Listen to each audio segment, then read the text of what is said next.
Hello, and welcome to Fantasy Writing for Barbarians. I'm John Negroni. I'm a published fantasy author with over 10 years of experience as a professional writer and editor. And I have a wonderful guest with me on the podcast today, Brenna English-Loeb. She is a literary agent who works with the Transatlantic Literary Agency, and she's also the founder of Bell Tower Editorial, a developmental editing business where she helps authors craft rich, compelling stories across multiple genres, including, of course, fantasy. Hi, Brenna. Welcome to the show. Thanks so much for being here. Hi, John. Thanks so much for having me. I'm really excited. You are our first literary agent to be on the show, but what's really fun too is that you're also a developmental editor. So for folks who may not know what that is, what is a developmental editor? What kind of work do you do? Yeah, so a developmental editor is basically somebody who comes in once you've completed a draft of your manuscript and helps you break it down on all of the kind of like big picture issues, or looking at it from that kind of like bird's eye view of like, how's your world building? How's your pacing? How's your character development?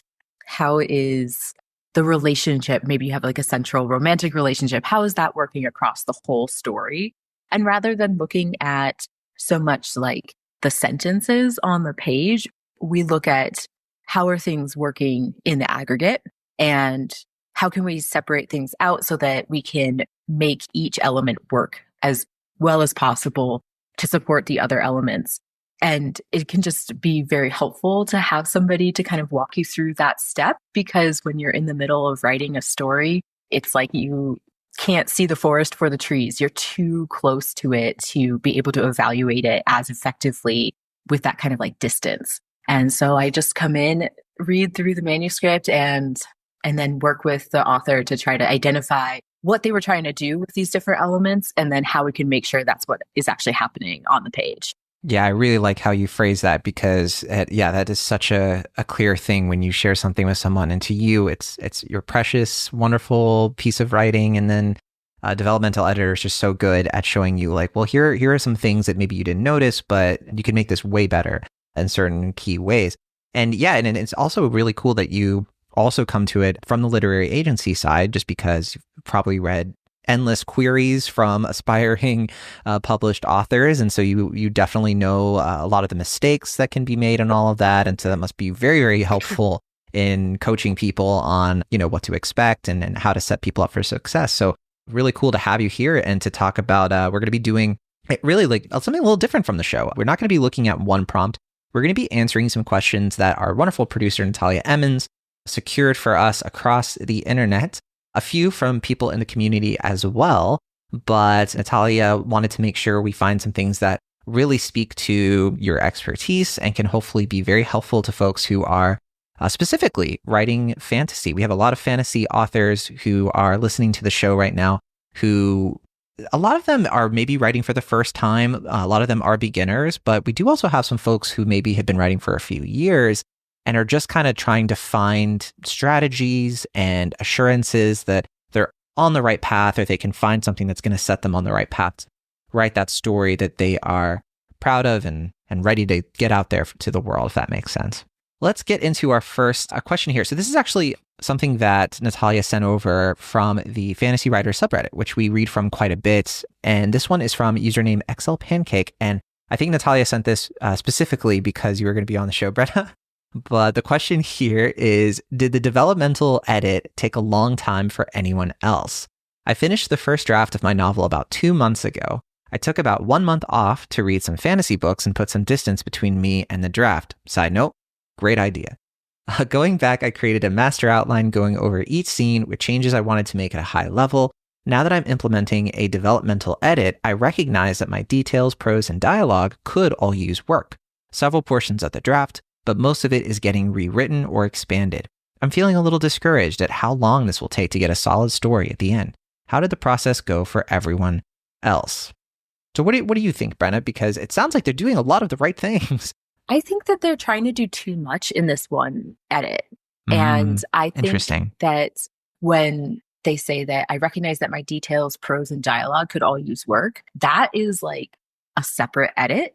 And yes, to some extent, there's like, it is still going to take time, and I hope they aren't like discouraged by that, but I think that it will go faster if they worry about just fixing the high level issues first and don't try to do anything about the actual prose, except for on a very like basic level of like you have to write the new, like if one of the things that on a high level you have to change is a location, you're going to have to then go into the prose to like edit the location to be the correct one. But other than that, at this point, you shouldn't be worrying about your sentences, and you should set that aside for a polishing draft or a polishing edit after the developmental edit is done.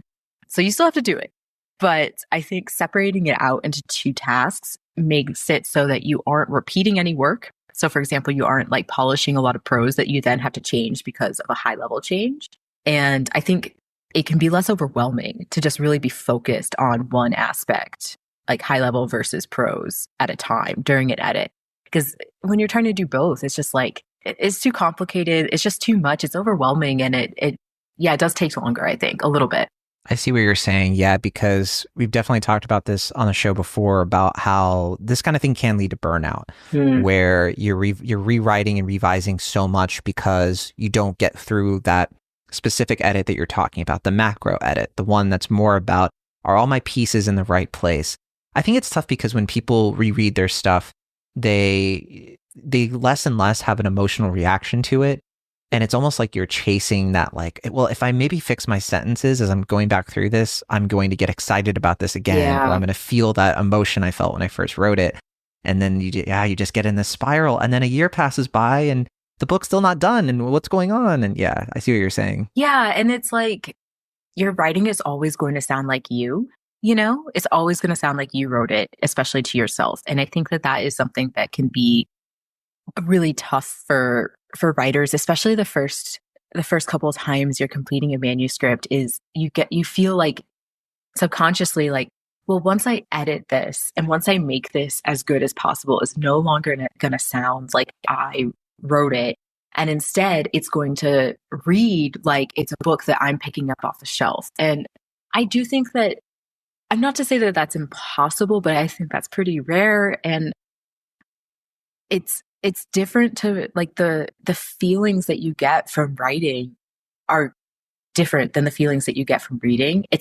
You're not ever going to be able to really like replicate that process, Mm-hmm. And I think you do kind of just like have to try your best to like set that aside and be okay with that, because other people who read your writing are going to love that it sounds like you wrote it, like they're going to really appreciate that about it. They don't want you to get rid of that, but it can be hard. It's like hearing your own voice on like the answering machine or like, something like that. Well, that just made me sound really old, but we'll just say on this podcast. Yeah. On a podcast. When I listen back, I'm going to be like, why do I sound like this? Yeah. I guess this is my first podcast experience. So now I'll be able to, use that as a reference, but I'm still, there you go. Oh gosh. That's such good advice though. Yeah, because I do think that that's so spot on in terms of when you write something, you should be feeling something, but it is so different from when you're reading. And I have noticed that I get a lot more personal joy from writing after the developmental edit, after I feel like I really have a full, satisfied feeling about the novel as a whole, where it's going, my sixth, stage plot structure is totally figured out. I have a good idea of my character arcs. At that point, then I start getting excited to write chapters, and something that might have taken me a year instead maybe takes like 2 months or something. So that's kind of I think the key that they're talking about here. It's like, how did this process go for everyone else? Well, it's going to depend on you, the writer. It's going to depend on the kind of book that you're writing. There have been times where this process took me a long time, several months, when, because that was the nature of the story. There are other times where it just flows. You never know. And you can hope that it's going to be quick, but I don't think you should be discouraged. I think though that if it is taking a while and you're feeling like you're kind of spinning your wheels a bit, that's a sign that, maybe your developmental edit needs some work. Maybe you need a little bit of, stepping back. I do like that they said that though, of like taking a month off, reading some fantasy books and getting that distance. That's so helpful. And that to me just sounds like such a healthy behavior to implement when you're trying to do this thing. Yeah, absolutely. And I think you're so right. Like, not only does this step take different amounts of time, for each writer, it's for each project, takes a different amount of time to get through this process. And I think even like a month isn't necessarily that long. You could Mm-hmm. take more time, to like feel like you're not in the trenches as much. And maybe it's like when you're not working on this manuscript, you're not reading fantasy. That can also, I think, be helpful to read outside of the Absolutely. genre, right? Because then I think the tendency can be that you read this awesome fantasy book and then you're like, oh no, like they did this really cool thing. Like I should have done this really cool thing. And then you're like, oh, well, now I've got to scrap this edit. I've got to like change it so that actually now it's doing this thing. And then like the next book you read is the same process. Like that can be, that can add to that feeling, I think. So, sometimes it can be really helpful to just be like, okay, I'm going to read like a mystery novel or like a sci-fi novel or, whatever. I've told readers on here that, my it's not a guilty pleasure. It is I accept this about me and I love it about me pleasure, which is my YA romances. Give them to me, especially the high school ones. I love reading those, and it just makes you so well rounded as a writer. It also just I think that it really helps you just be informed of like the industry. This is the kind of stuff that's being published, and it helps give you a little bit of confidence of like, I can do this. Like I know what's going on. I know what kind of stuff's being published, and that means I can implement little things here and there that definitely get me ready for whenever I'm, going to try to get this book out there. So yeah. Okay. So let's take a look at some questions we have from around the community. This was the number one question Natalia tells me that she got. I'm very interested in what you think about this. It's a very provocative question, I think. Did TikTok ruin books? My goodness. Oh, wow. That's a question right there. No, I don't think so. I mean, I think I do think like on the publishing side of things, like from like a publisher's perspective, maybe if I can imagine that, like not saying that like I have like a particular insight into, their decision making necessarily, but I can see how they want to sell books that go viral on TikTok sell a lot of copies. There's like, a bit of a chase to get your book to be that TikTok viral hit. And so I can see like different like strategies being put into place from the publisher side of things to like really like kind of go after that market. But I think it's pretty clear that like it's a certain subset of books that are falling under that category, like that are likely to be a book talk hit, So like it's not something that they've been applying to every single book that gets published. It's a particular type of book that they're really considering like from that angle. And so therefore I think if we can think of it as like like more of like almost like a genre and more of like a subcategory that's doing its own thing, I think that the bookstores are doing that. yeah, exactly. Right. Like it's like you look at the table in like the Barnes and Nobles, it's like, this is what's up, like big on book talk right now. And it's like, yeah, that makes sense. Like, this is kind of what I would expect to see. And yet there's still the whole rest of the bookstore that, many, many, many people are buying from. Mm-hmm. So I mean, maybe from like the marketing side of things, yes, there have been some changes that will be like felt throughout the industry, but I don't feel that it's something that's like taken over. I see what you're saying. Yeah. I don't really use TikTok ever. So like, it's always been like the whole book talk thing has always been something I hear a lot about. I see a lot of people talking about it, and I'm not very informed on how it works. I get the sense that it's like a ongoing book club kind of thing. Talia did put some extra note on this where she's saying that she was like looking around and she was seeing that people were like complaining about how it just seems like people are not really reading books as much, or like they're buying books but not reading the books and things like that. My take on this is I just think that it's nice that it exists and it gets a lot of people reading, even if they read a book that disappoints them, which I've heard stories about that of like, oh yeah, this book was hyped up and then I read it and I was like, what the heck? But it did get them reading, or, it got them to go to the bookstore, maybe see that table and then go to another part of the bookstore and maybe try something else that they wouldn't have otherwise taken a risk on because they happen to be there. So I see that as a good thing, me personally. Maybe it's just an adjustment period, as all these things tend to be. We're still kind of seeing the effects. It's not like, like I guess you're saying, Book Talk has totally taken over. It's still a thriving industry at this point in certain metrics, I guess. Yeah. And I mean, I have to admit, I'm not really on TikTok either. So high five. Yeah. I just know that I would spend way too much time on it. So I can't even go there.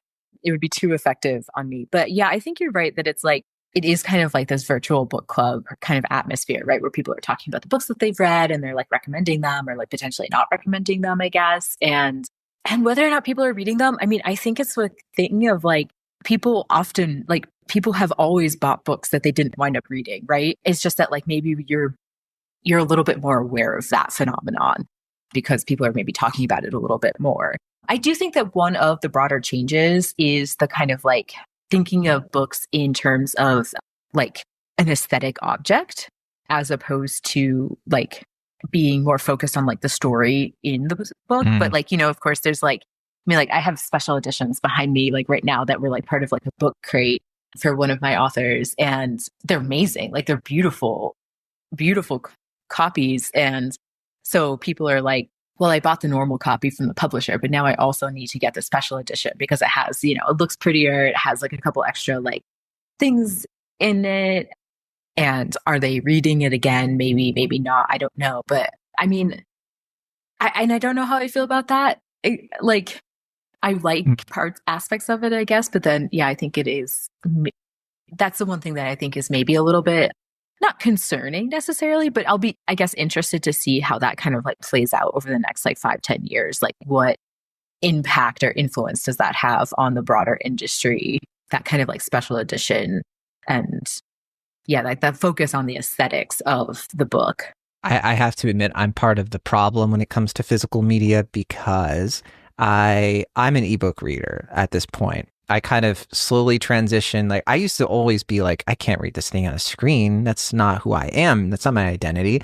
I got to this point though, where I was like, I will not buy a book unless I read the sample on Apple Books or Kindle. And then if I like it, then I'll just, I'll buy it. And then if I really like the book, I will buy the physical copy at that point. That's my own little like treat myself kind of thing. So I try not to be the problem in terms of, having the physical media because all these things could just vanish from our eyes at any point. And that does scare me a little bit. So, but I don't know. It just depends on how people, want to experience their stories as long as, like what you're saying, they're getting the story itself. That's really what matters. Mm-hmm. Okay. So this is a question from me. I put this one in here and I'm asking this question because I think it is pretty unique to, kind of where you're at as a literary agent and a developmental editor, totally different parts of the process, but of course, all trying to lead to the same goal, which is getting a book out there and people, of course, reading it and enjoying it. And one of the reasons too that I reached out to you is because a colleague of mine had told me about you and that recently in September you had sold a sci-fi fantasy novel. Congratulations, by the way. That's awesome. Thank you. And yeah, looking forward to hopefully you'll get to like be promoting that and everything. But so this question comes from me because I'm so curious about this because I've noticed for the longest time that compared to the other genres, it does seem like there's something uniquely challenging about selling fantasy at all stages of the process, querying agents fantasy, but also trying to query publishers for a fantasy novel, and then just trying to sell people on a fantasy novel. So to you, what do you think is the hardest thing about selling fantasy, at least these days? That's a really good question. Huh. I think a lot of it is like figuring out how to communicate the world of the story in such a way that you don't get bogged down in describing like, okay, it's like a world where, X, Y, and Z is happening. And then you have to describe the actual plot after that, right? So it's really figuring out how to kind of give just like the top notes of the world so that we understand kind of like implicitly the stakes of the actual plot in a way that's like enticing rather than off-putting or confusing or like makes a story sound too odd or just like a little bit too out there when you're like, no, if you just like look at the pages, like you would understand exactly like why this is like engaging and interesting. But like when I have to test out different descriptions for projects a lot to make sure that I'm like hitting exactly that right balance. And I would guess like maybe like a corollary to that is that for a long time, I think this is changing slightly now, but for a long time there just weren't that many people buying fantasy books on the publishing side. So the amount of editors and publishers that you can submit a project to were fairly limited. And so you would kind of like you could be in this position of like, well, I have this great fantasy that I'm submitting, I'm trying to sell, but I have this other great fantasy that I also want to sell, but like I have to kind of like, I can put some distance between these two submissions so that they're not competing against each other. And because I would have to send them to maybe the same people or enough of the same people that it could potentially cause a problem for myself and my clients. But that does seem to be changing. There's, like to go back to book talk, like I think that is another influence of book talk is that like fantasy is becoming a little bit more mainstream. So not every fantasy novel is going to appeal to kind of like a more general reader, but some of them have that kind of like crossover appeal. So you can like broaden the submission a little bit more. And so that can still be a little bit of a bottleneck, but it's maybe less so than it used to be. So yeah, it really comes back to the like, how are you framing this story like in this world and like the magic or, whatever fantastical element, how are you presenting that? I really appreciate that insight because I think there's something that a lot of authors don't get enough, I think, is how difficult it is, to do all of that. And it really, as an author, if you can find ways to make it easier for the agent, it really does start with you in terms of, you, the reader or the author, I should say, because the better you make it or the easier you make it to frame that story, to kind of find these like unique hooks and angles that make it feel fresh and original and exciting, then yeah, I think that's something that should always be top of mind for authors in terms of like trying to find their agent, and especially folks who, struggle with rejection, like, oh, why am I being rejected? A lot of the time it's not because, your book isn't good, or anything like that. A lot of the time is because the agent just doesn't feel like they can sell it for, a very specific reason. And so you kind of have to roll with the punches there and figure out what to do next. And this question is kind of related to that. So this is a Natalia question that she sent over. She wrote, what is a green flag for you when reviewing a query? Ooh, a green flag, I guess, would be, it's so funny. I don't really think about it in that terms. It's more of just like, well, do I want to keep reading? Like, am I intrigued and want to look at the sample pages? When I finish the sample pages, do I want to read more? Like, that's kind of like the green flag for me.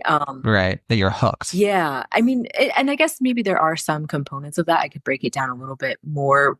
I mean, if I'm liking the writing, even like writing a query letter is really hard, but if I like how somebody's written a query letter, then I feel pretty confident that, like their prose style too. And if I'm like, I like the characters, like not like as in like I'd be friends with them necessarily, but like as in like they're intriguing to me. Like there's something going on there that it feels like there's a lot to explore with them. They're not just like one note. They have like a really well-rounded character and maybe like a specific relationship with some other character that's going to be, there's going to be a lot to it as well that would be fun to explore. And especially if like the query itself, I don't know, I can't automatically tell you what the ending of the story is going to be. I think a lot of times people will write their query letters in such a way that like they frame like the big plot question in these really kind of like black and white terms. It's like main character must defeat this evil in order to save the world. But will she? And it's like, well, I think she's probably gonna. Like, I think I have figured out like what the ending is just based on the way that you've like posited that question. So if people can frame that in a more like specific way or just like less of a kind of like clear cut way, that makes me feel like, oh, this plot is going to like take me places and I'm not going to be able to necessarily like guess where I'm going, but I'm going to be, having a good time finding out. No, I'm so glad you brought that up, because one thing that I was learning a couple years ago that I didn't quite realize before was that when you are sort of setting up that character, that sort of like emotional investment, conflict is a lot more specific than I think some people think. Like, they hear conflict and they think like, yeah, save the world. But really what they should be analyzing in these, these queries, their premise, the pitch, whatever they're doing, even before they write the story is, okay, they save the world. At what cost? Like, what are the personal stakes to that? Well, my family will never speak to me again. Or the only way to save the world is I have to be the version of me that's a monster. And that feels a little bit more of like, oh, well, is the world worth saving? That doesn't sound so great. And so that's what's going to get me, when I'm reading people's story excerpts and I'm like, well, that's what gets me thinking like, I kind of want to see what happens with this character, because it sounds like there is a lot going on, because life isn't so easy for them, but in a way that's just a little bit more relatable, because that's how my life is. Like, I feel like, I have all these decisions I can make. I'm going to lose something if I make a decision, even the right one. That's how life works. And that's the kind of thing that if you can capture that with somebody in any kind of premise or pitch, then yeah, you're going to be on the right track for sure. Yeah. And I love your example of like the monster, because to me, I'm immediately like, ooh, what does that mean in this context? Because it's like, I think there's like a few different cultural understandings of what that could mean. And so I'm immediately like, well, is it this one or this one? And I just want to know, like, how is that going to actually be explored on the page? And yeah, and what you're saying about the cost, I think is great as well. And I think people sometimes feel like they're wary of getting too specific because they feel like that's not relatable, but actually the more specific you can get, the more relatable it actually is in a metaphorical sense. And that is what really speaks to people, is that sense of like, well, I haven't actually had to make the choice between, doing the right thing and becoming a monster, but have I? Like, maybe I have. Yeah, and cultural specificity, it's the same kind of thing I've noticed with movies for years. You take a look at a movie like Parasite, and, that is a very culturally specific movie in terms of its commentary on class. It's, obviously South Korean, but that's kind of what helps it, feel more relatable, because it's so specific to what these people are going through. And you can watch that movie and like, yeah, you're not dealing with the same kind of exact thing, but you're dealing with the same anxieties in a different level. And the specificity, it just makes it feel authentic and makes it feel organic in a way where you believe it. And that's really what comes through. So I think people should definitely look at whatever is going on with their story culturally can absolutely enhance, that kind of immersion they're trying to get with fantasy. Because, if you try to make it a little bit too generic, I guess, like you're saying, like save the world, and, that's going to be a little bit, that's not going to quite get people, I don't think. All right. So we do have, this is a fun one. So one of our most recent episodes, I think it was our most recent episode, we did a whole thing about magic systems, and we got a lot of positive responses. One person in particular was like, this is the episode I've been waiting for.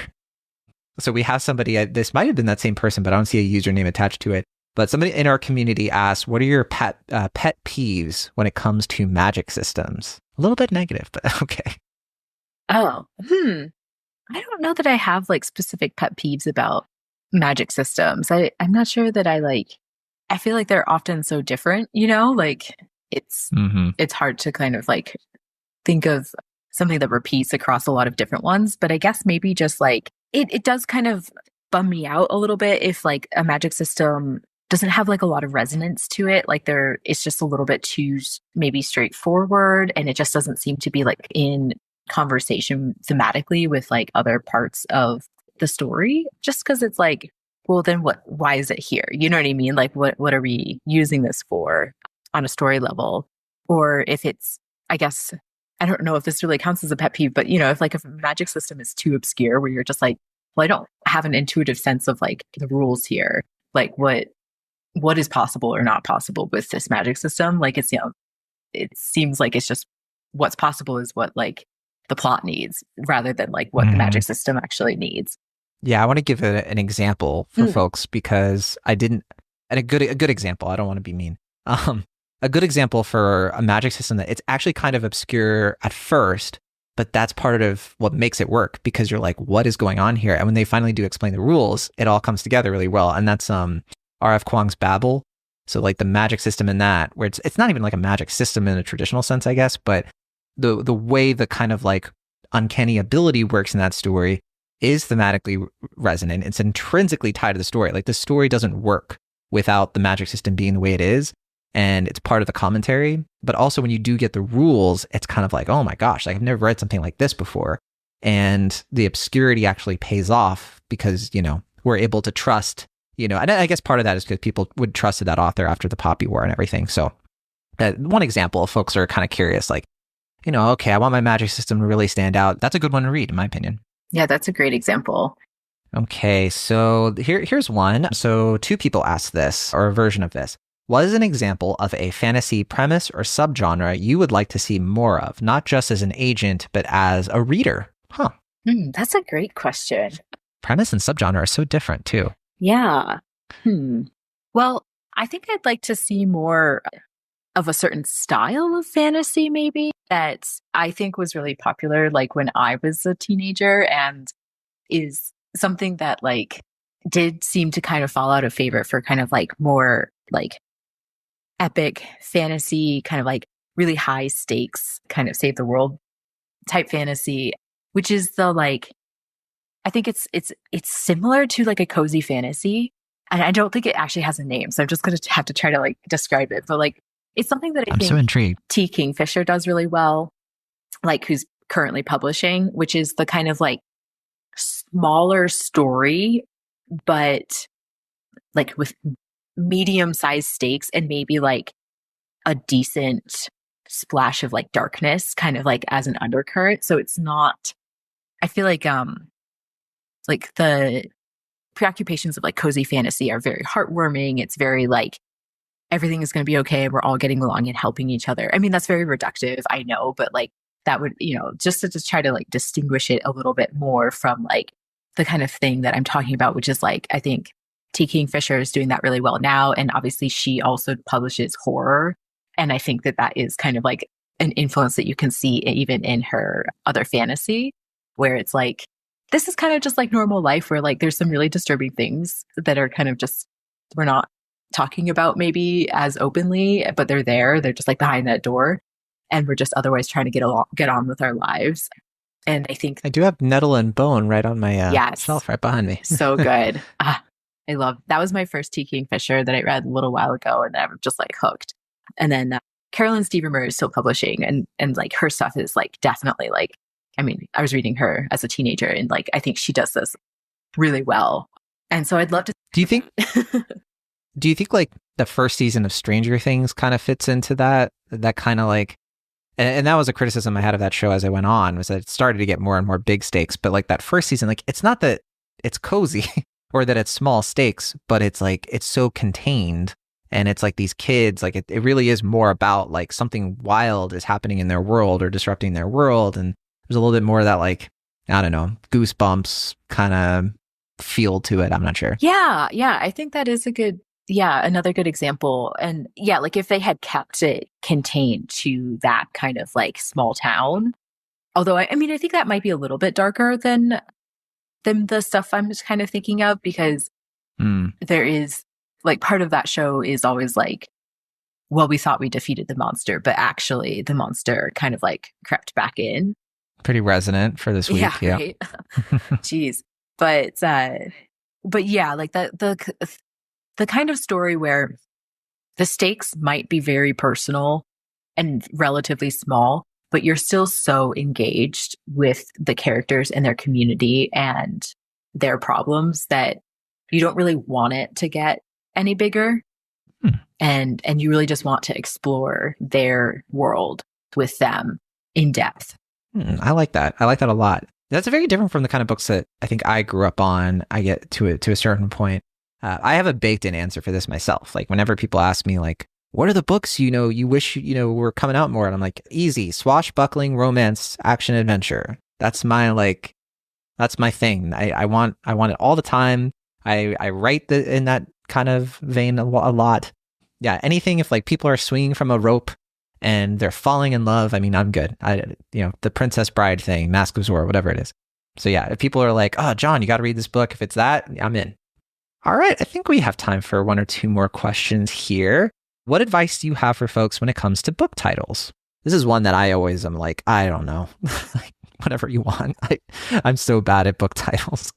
Yeah, book titles are so hard. I think like the answer is really to just like not worry about it as much, because as long as the title works for you as you're writing, that's really what's important. And then maybe like you finish it and you're like, I'm not sure that title is totally right. Or like, you're like, actually, this was the perfect title. That's great. Like, I just think putting less pressure on it is kind of the most helpful thing, especially because if you are working with an agent, your agent might suggest changing the title. And then if you sell it, your editor and your publisher might also then suggest changing the title. Like that happened with me. Yeah. My editor and publisher was like, try this title instead. I was like, that is better. Yeah. Okay. And oftentimes it'll be like a conversation where the editor's like, hey, so we kind of want to change the title, but we don't have a better title in mind.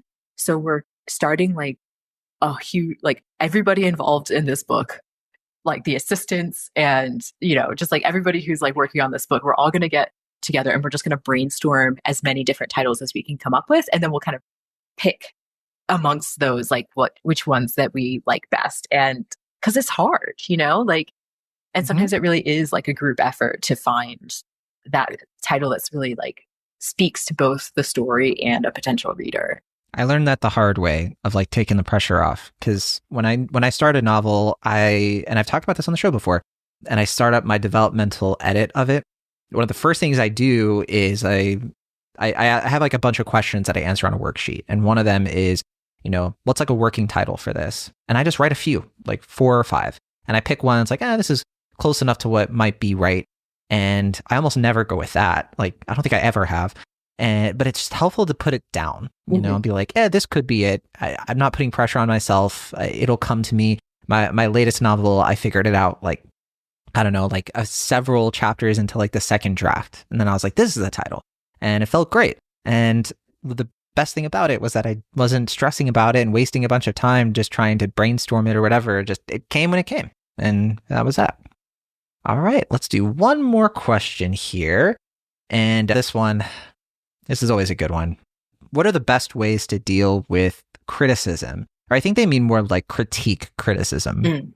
I think it's really being gentle with yourself again and allowing yourself to have that kind of like whatever reaction that you have first, but don't do anything based on your first reaction, like especially an emotional reaction. But even if it's like, oh my God, like I have to completely change all of these things, like whatever your first response is, like sleep on it, and then come back to the critique again and really try to be a little bit more analytical about it and think about like, okay, is this helping me achieve what I actually want to achieve with my project? Or would that be sending me off in a different direction?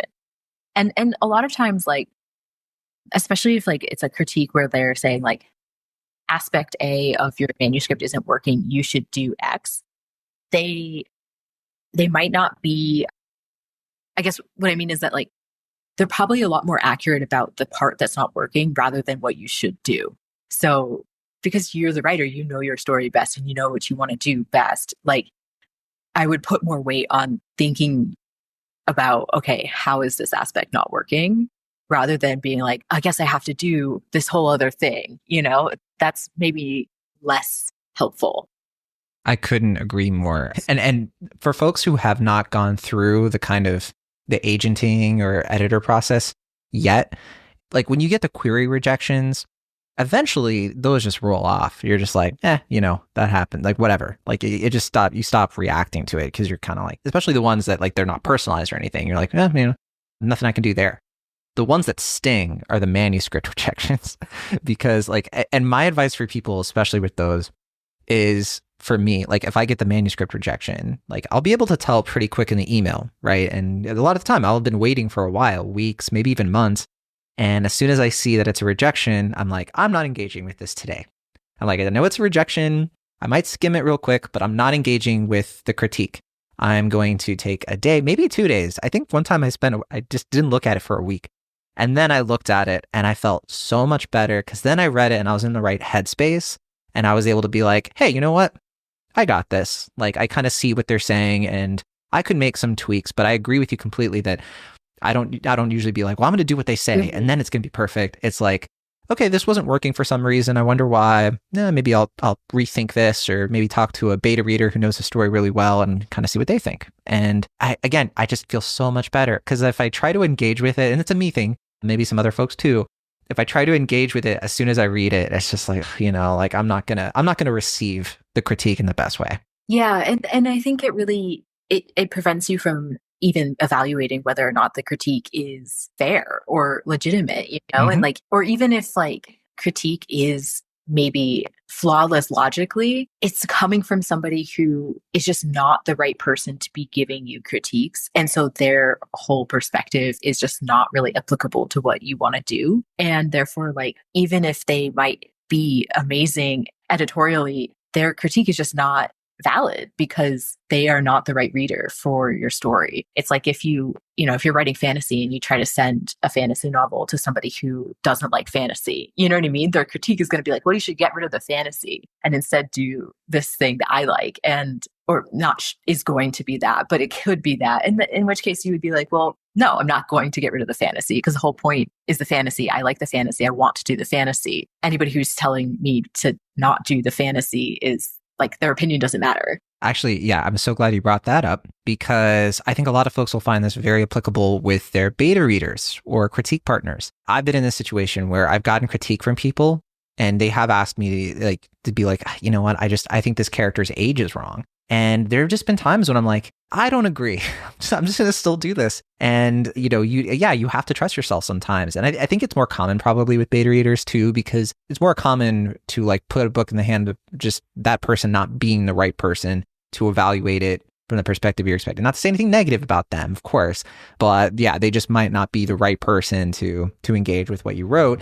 And yeah, you have to discern these things sometimes and be like, all right, their critique might be valid in some instances, maybe not though in others. And I have to be really clear about, what they're saying logically and whether or not that really applies to my story. Because sometimes you have to go with your gut and it can be hard to know when. So I guess that's a good place to end it there. Brenna, it was so wonderful, picking your brain, and I'm so thankful that you spent some time and answered these questions. Some of them were a little intense, but I think I had a lot of fun. I hope you did too. I did. Thank you so much for bringing me on this podcast, and yeah, just a great experience. And I loved getting these questions from your community. They're so insightful. They are, yeah. I'm actually really impressed. Why don't they send me these questions? Anyway, for sure, please check out those of you listening. I'm going to link, of course, Brenna's editorial services in the show notes. Definitely, if you're curious and having her as a developmental editor, be sure to read all of that and be aware, of course, of how all of that works. And again, we'll link it in the show notes so you can learn more about Brenna there. Thank you again, Brenna, so much. Have an awesome rest of your weekend, or I guess it's about to start. Thank you.